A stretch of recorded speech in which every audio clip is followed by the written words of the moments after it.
record of an historic occasion, historic for Buddhism, for Thailand, where this film was made, and for England, as it depicts the founding of the first English Sangha, or group of Buddhist monks, ever to be ordained in Thailand, and ever to exist. This group, who returned to the West, to England, to create and develop the first Sangha in the West. This film was made at Wat Pak Nam by Sicharyan Thonburi in Thailand, a very famous monastery for teaching. And this scene depicts the pre-night celebrations. The central figure here, a famous teaching bhikkhu in Thailand, Chawkun Mangalavacha Muni, abbot of Wat Pak Nam by Sicharyan. He is the presiding and chief bhikkhu of this monastery, and these scenes are taken the night previous at what is known as Naka ceremony, pre-night. On the left here, a very famous bhikkhu, Tita Wedho bhikkhu. Next to him, Kapilavattho bhikkhu, the English monk, who brought with him his juniors or novices, Samanera.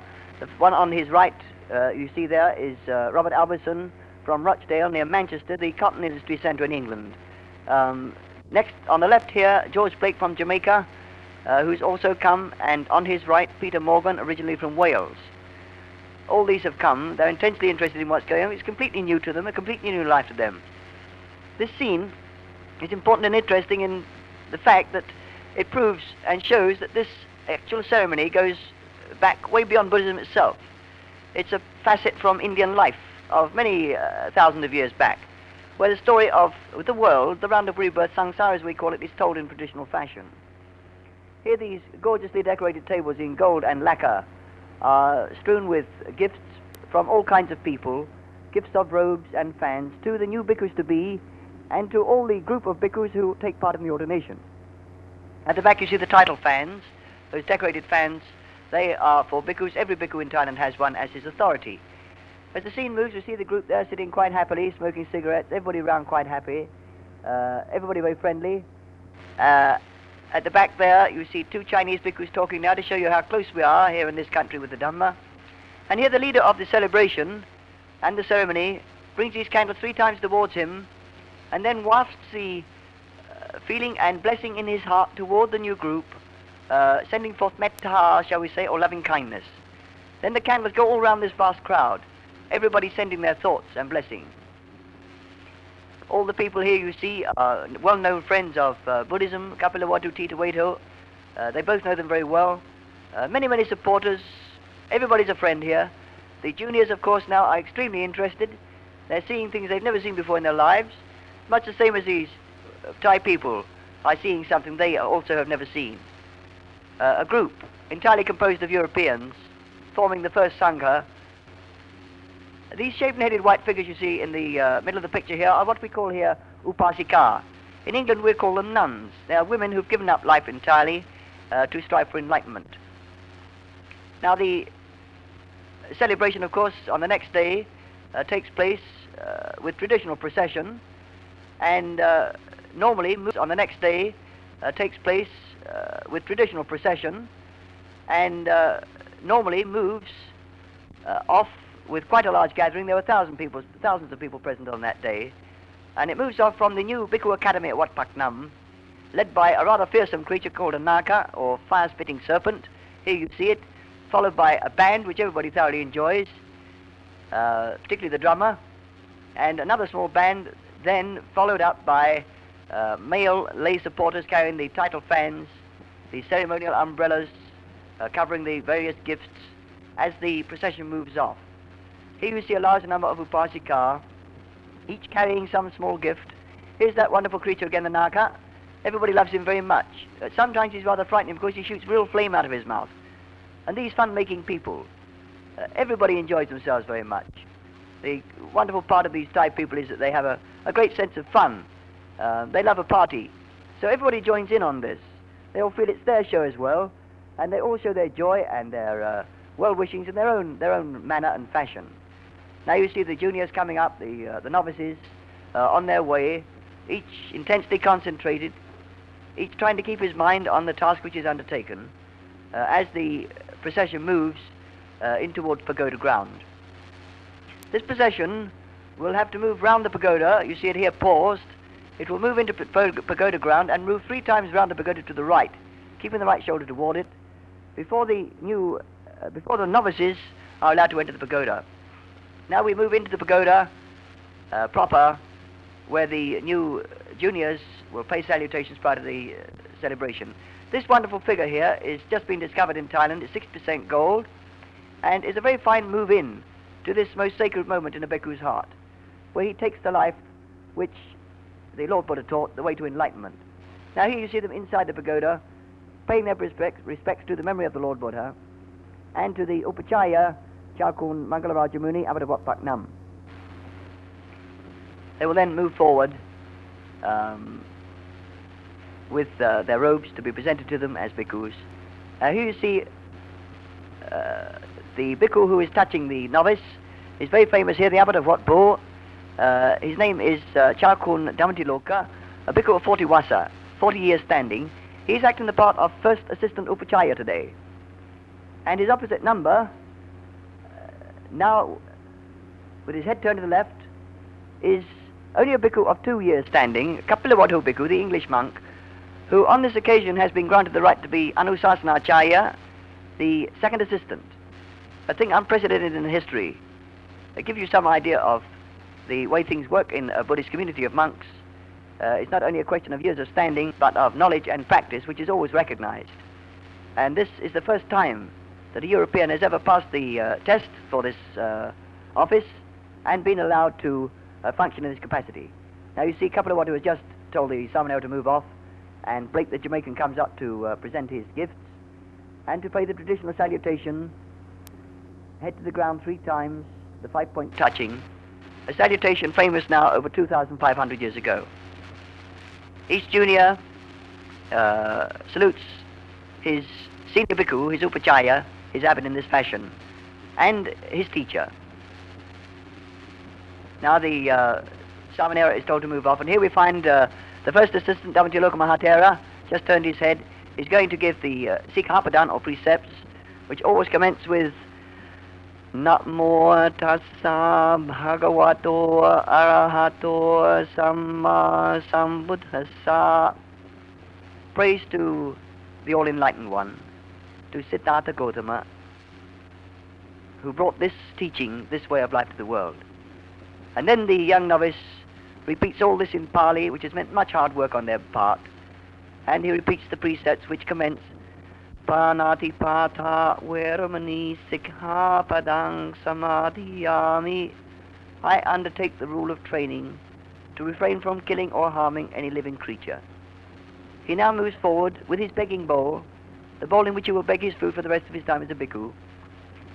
Now we see the 2 assistants, Dhammantiloka and Kapilavatthu, taking their positions, when they will place the motion before the Sangha, chanting in Pali the motion, and then they move out to the 3 novices and commence to question them. This is a very long chant in Pali, all of which is known by the first and second assistant by heart and from memory. A chant which has to cover questioning these, testing them. Each one individually is asked a number of questions dealing with his health, his sanity, his life, his purity. You will notice that they are all very concentrated, the mind very calm now, very intent on the task at hand. Any mistake is corrected immediately by the first or second assistant. These 2 are very responsible for the whole ceremony. If anything goes wrong on anyone's part, these 2 must know and correct it, either it be pronunciation or wording. They must know everybody's part, both the novices, the upachaya's duty, everybody's duty. These 2 must know and correct. It's a very responsible position on a day like this. Any mistake would mean the nullification of the ceremony and would have to be commenced again.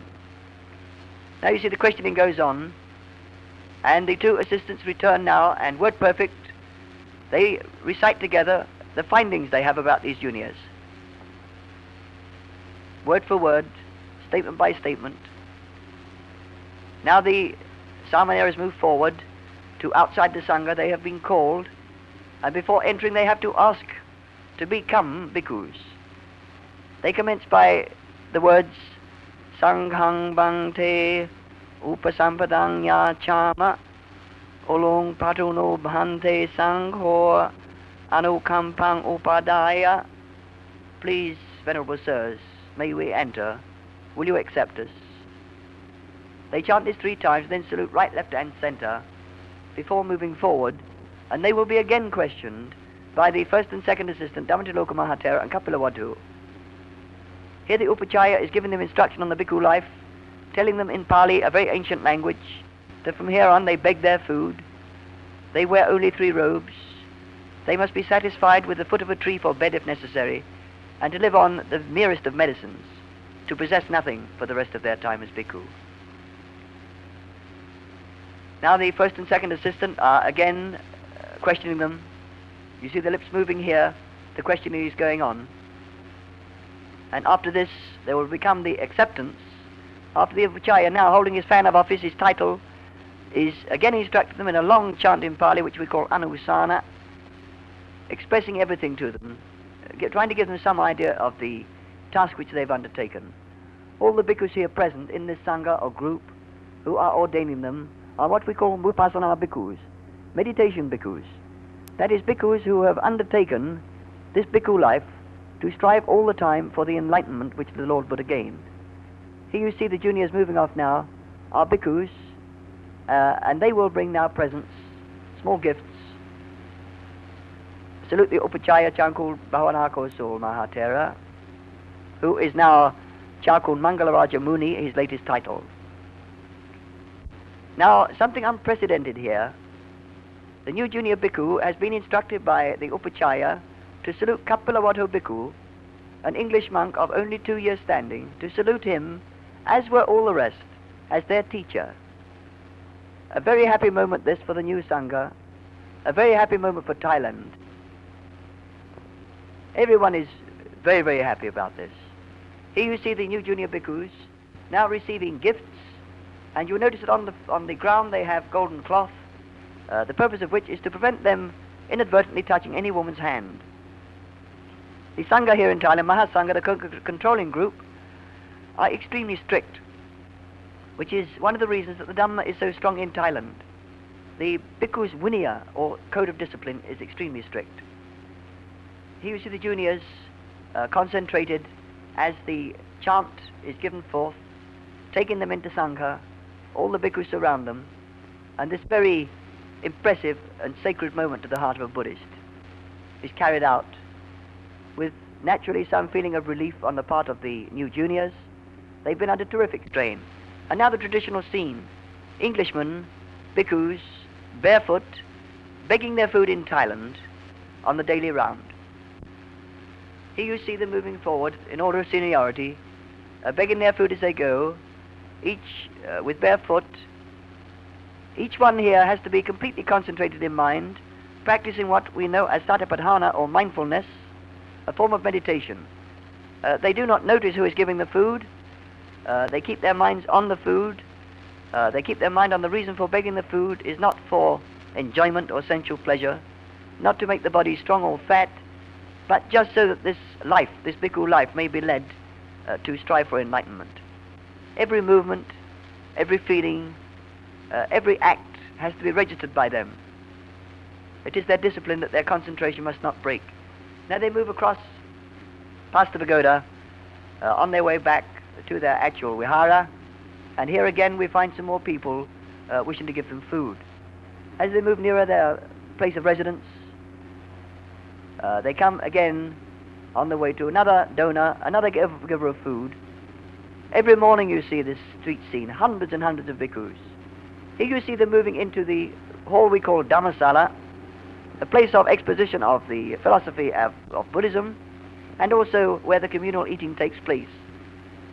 Here you will see that the English Sangha have been treated with some lenience on this occasion, owing to the fact they find the system of sitting Oriental style for long periods very painful. But they're getting used to it gradually. Here Mangalaraja Muni Mahatera moves out, followed by bhikkhus and samanera, that's novices, and you'll notice they all wear the same dress. There's no difference. Each are leading the bhikkhu life. They all wear the same clothes. They have no badge of office. Everyone is just a bhikkhu. Now this is a traditional scene here. The bhikkhus early morning at about 10 to 7 at this time of the year move into the pagoda every morning here at the early hour, They go here to pay their respects again to the memory of the Buddha, to chant suttas in Pali, which are instructions of the Buddha, and to listen to the instructions of the Upachaya, their chief abbot.